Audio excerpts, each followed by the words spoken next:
All right, let's go ahead and talk about CL oil futures going into the next couple weeks here. And if you've watched the Fibonacci video, then this is going to make sense to you. So please go to the lessons channel, watch that, and you'll kind of understand where we're coming from and how I'm working up these blueprints going forward. And this gives us some idea what we want to get into going into the summer. So first things first, we have a huge zone um, down here. Well, I wouldn't say huge, sorry. Let me back up. There's a zone here that's really big, but the move out is pretty powerful. The back of this box is here. Now, when I go down and to the left, I can actually find this zone between these candles and this move up. This is a replica zone, okay? So you could see price bouncing in here. But let's go ahead and now use our Fibonacci's. So we're looking for a retrace. So we're going to start from the pivot low to the pivot high. And just one thing to note here, this was our supply, and look at this beautiful, beautiful move into supply and out. Usually this is how you see it work. Okay, so in this case, let's go back to what we taught on Fibonacci. Price is now below the 61.8. The probabilities are high that we hit the 88.7. Now we are looking at a weekly chart here. Overall target being 88.7.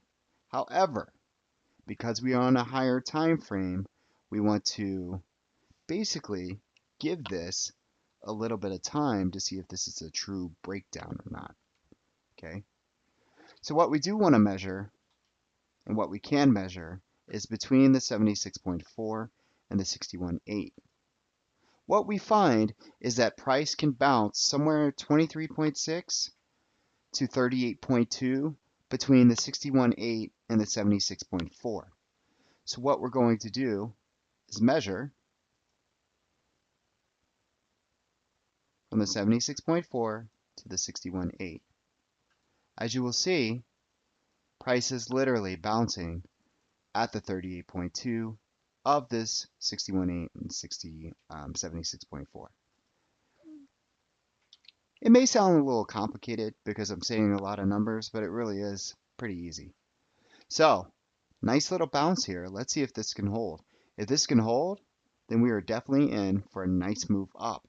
If we can base and move up, the question should be, where can we go? Well, you guessed it. Let's take the pivot high to our speculation of a bounce here, and we're going to shoot for the 50, which is 69.22, roughly. So we can move our target one. Now, again, this is if price can hold this level here. This could bode well for oil stocks going into the next several weeks. And then again, we would expect price in a downtrend to have a hard time here to consolidate or to push down further into this untouched zone here. And actually, this is not untouched, sorry, this is a replica. So price can fall all the way into this zone, which has already been bought up as well. And then we have the untouched zone. Nope, this one's been touched as well. We have this zone. This has been touched here, here. And as you can see, all these zones, for the most part, have been bought up. Here, so I'm looking at here, looking over here.